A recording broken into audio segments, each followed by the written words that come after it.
Ever pull your chainsaw out of the garage, fire it up, and have it bog down the second you hit the trigger? Or maybe it idles fine for a minute, then just dies on you, and you have no idea why. 90% of the time, the fix is simpler than you think. In this video, I'm going to walk you through the complete process of tuning your chainsaw carburetor from start to finish. The low-speed screw, the idle screw, the high-speed screw, all of it. And stick around to the end, because I've got a bonus tip that'll help you protect your engine and get the most out of every tank of fuel you run through this thing. Let's get into it. Carburetor tuning is one of those skills that sounds intimidating the first time you hear it. But once you understand what each screw actually does and why it matters, the whole thing clicks into place pretty quickly. Most people never touch these adjustments. And honestly, that's a big reason so many saws end up sitting in the corner not running right.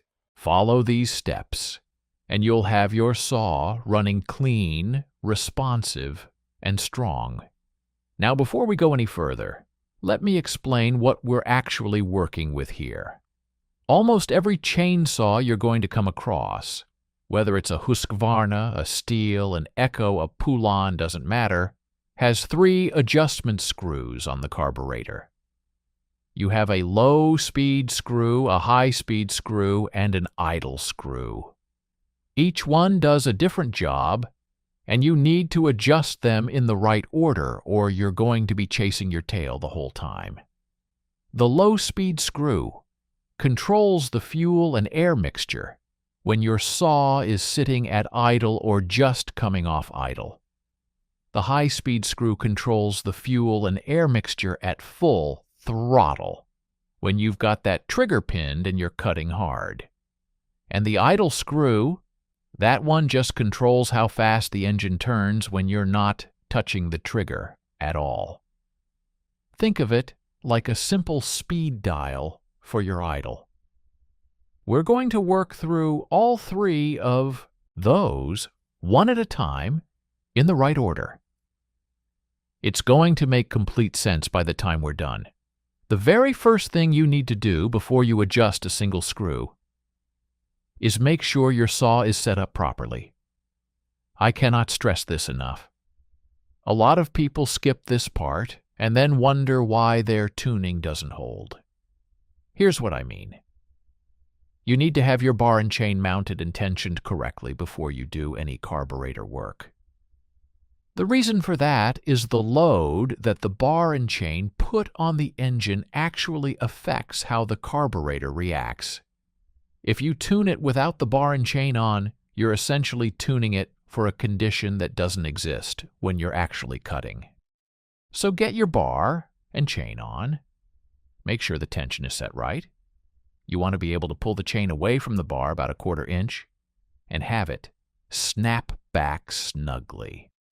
Not so loose that it sags, not so tight that it won't move freely. Same goes for your air filter.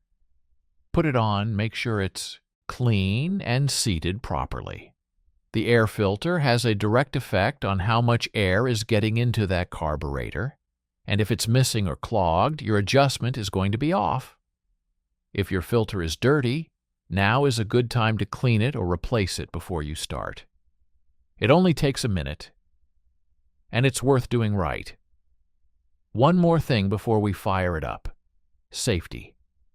Take this saw outside or into a well-ventilated area. You're going to be running it for several minutes during this process, and you do not want to be breathing exhaust fumes in a closed garage. I also want you to put on your hearing protection before you start. A lot of people think they need to hear every little nuance of the engine to do this right, and that's simply not true.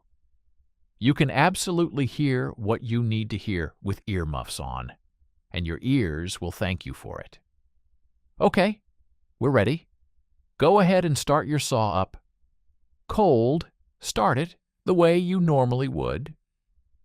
Choke on a couple of pulls, Then choke off and let it run.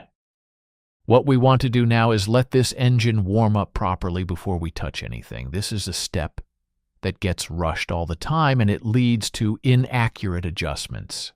A cold engine behaves differently than a warm one. The carburetor reacts differently, the fuel vaporizes differently, and any adjustment you make on a cold engine is likely to be off once things heat up to normal operating temperature. So here's what I want you to do. Let the saw idle for about 2 minutes, then rev it up a few times. Not wide open, just a good firm blip of the throttle. And let it settle back to idle. Do that 3 or 4 times over the course of about a minute. That's going to bring your engine up to a good working temperature and make sure the fuel system is fully primed and circulating. Once you've done that, you're ready to start making adjustments. Don't skip this warm-up. It makes a real difference. Now we're going to start with the low-speed screw, and this is really the heart and of the whole tuning process. Get this one right, and honestly, the saw is going to run well in most situations.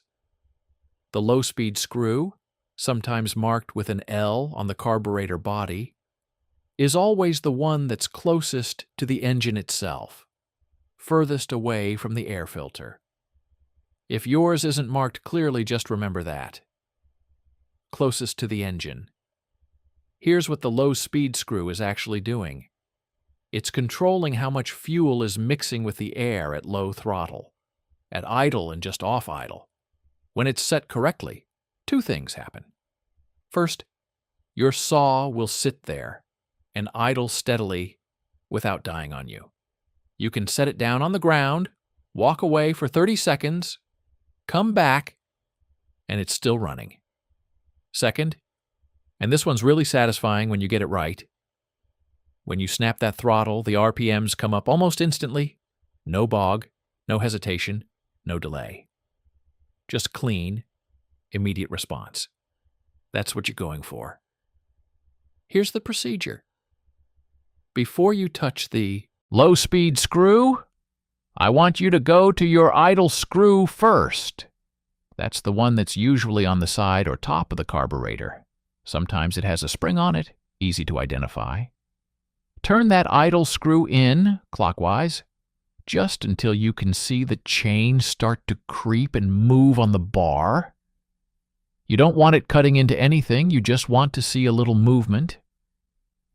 The reason we do this is we want the engine running at a slightly elevated idle while we make our low-speed adjustment. It gives the engine a little more room to breathe and makes it easier to find that sweet spot. Trust me on this one. It makes the whole process smoother. Now switch to your low-speed screw. With the engine running, start slowly turning that screw in, clockwise. As you turn it in, you're going to notice the engine RPMs start to drop. Keep going, and they'll drop further. Now start turning it back the other direction, counterclockwise, and watch those RPMs come back up. Keep going, counterclockwise. And you'll find a point where the RPMs reach a nice, fast idle, and then if you keep going, they'll start to drop off again. What you're doing is finding 2 points, one on each side, where the RPMs fall off. What you want is that middle point, that peak, where the engine is spinning the fastest at idle.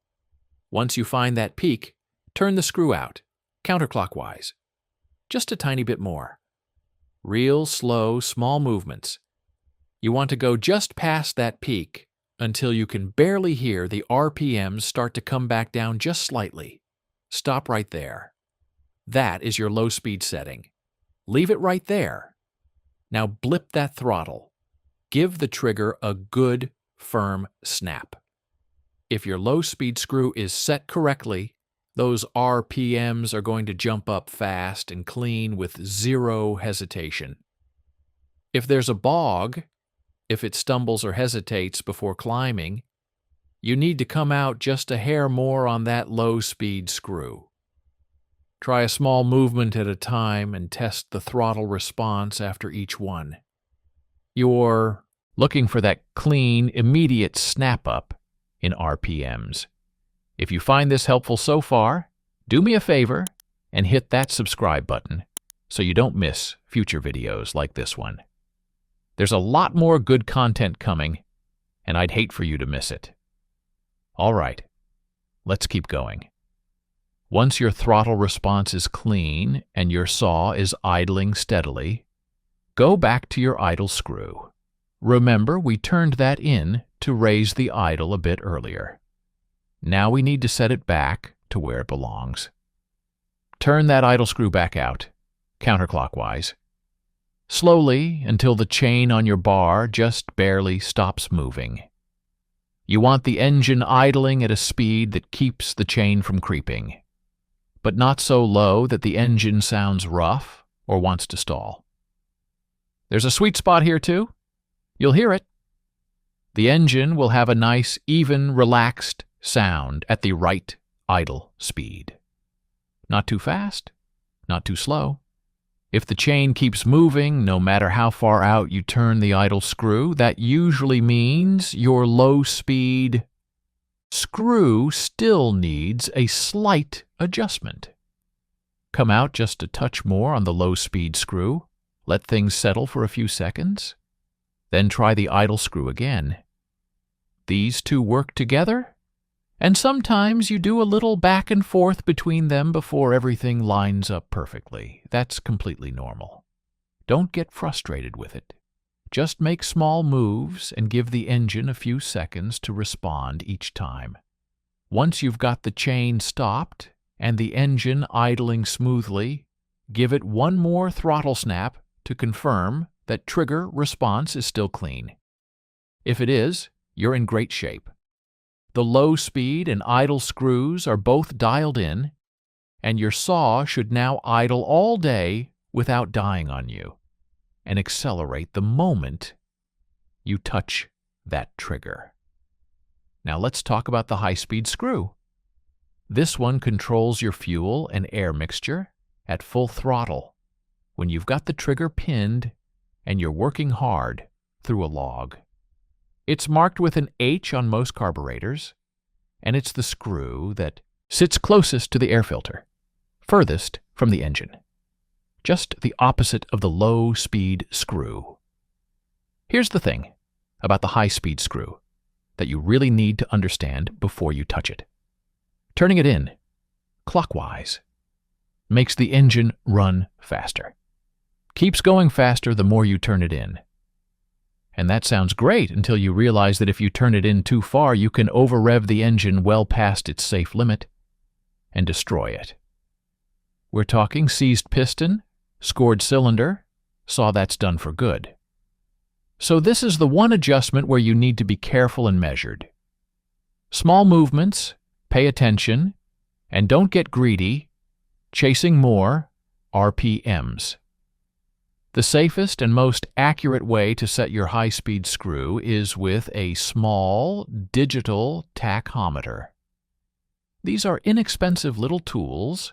You can find them online for well under $20, and the way they work is simple. You don't have to hook anything up or attach any wires. You just hold it close to the spark plug wire while the engine is running, and it reads the RPMs right there on the little screen. It takes the guesswork completely out of it. Look up the maximum RPM specification for your specific make and model of saw.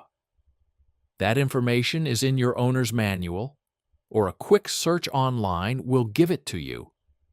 Set your high-speed screw so that your saw is running about 500 to 1,000 revolutions per minute below that maximum. A little under is always safer than a little over.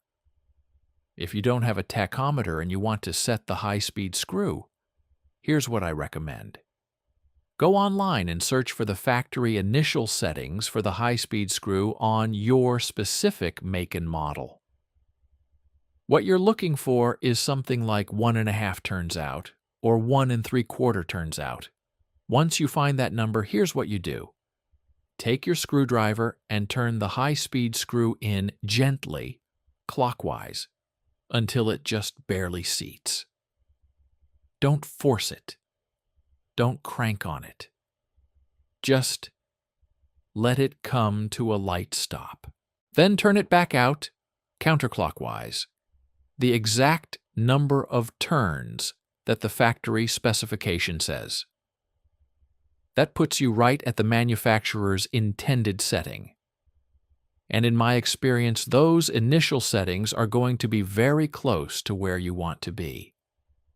A little conservative on the top end, which is exactly where you want to be, without a tachometer in your hand.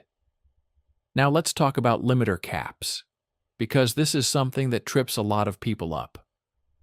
Most chainsaws sold at retail stores, your big box stores, your dealers, come with small plastic caps over the low-speed and high-speed screws. These are called limiter caps, and their job is to prevent you from turning those screws too far in either direction. They give you a small range of adjustment, usually about half a turn in and half a turn out, and that's it. For a lot of saws in normal running condition, that range is enough to fine-tune things and get a good result. But occasionally you'll come across a saw where the limiter caps are restricting your adjustment so much that you simply can't get the engine dialed in properly. The low-speed screw might need to come out further than the limiter cap allows. If that's the case, the cap needs to come off. How you remove it depends on the brand and model. Some pop off with a small pick or a flat screwdriver. Others require a little more patience. Search online for your specific make and model, and you'll find the right method. It's usually straightforward once you know what you're looking for. One important note here. Some manufacturers, Husqvarna comes to mind, use specialty screws on their carburetors that require a specific tool to adjust it all. If you stick a standard flathead screwdriver in there and it doesn't fit, don't force it. Go to your dealer and ask about the adjustment tool for your model. Some dealers will sell you one, some won't, but it's worth asking. Using the wrong tool and stripping one of those screws is a headache you really don't want. Now let's go through some of the most common problems you might run into and how to handle them. First one, your saw starts fine, but dies after 30 seconds to a minute of idling. This is almost always a low-speed screw that's set too lean, meaning not enough fuel in the mixture at idle. The engine runs fine initially off the choke, but once it's fully warm, it can't sustain idle on its own. Go back to your low-speed screw and come out a small amount, counterclockwise, just a touch at a time. Let the engine settle between adjustments and see if it holds idle more consistently. Second, the saw bogs hard when you snap the throttle, almost like it wants to die before it climbs.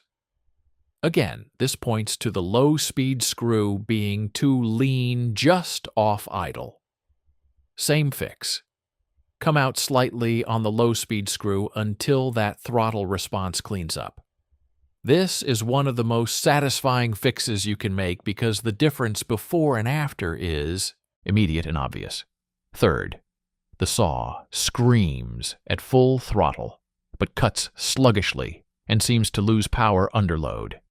This can be the high-speed screw set too lean. Not enough fuel at full throttle. The engine sounds fast, but it's actually starving under load. If this happens, come out slightly on the high-speed screw and test it again under a light cutting load. Fourth, you've made adjustments, but the saw still won't idle without dying, no matter what you do.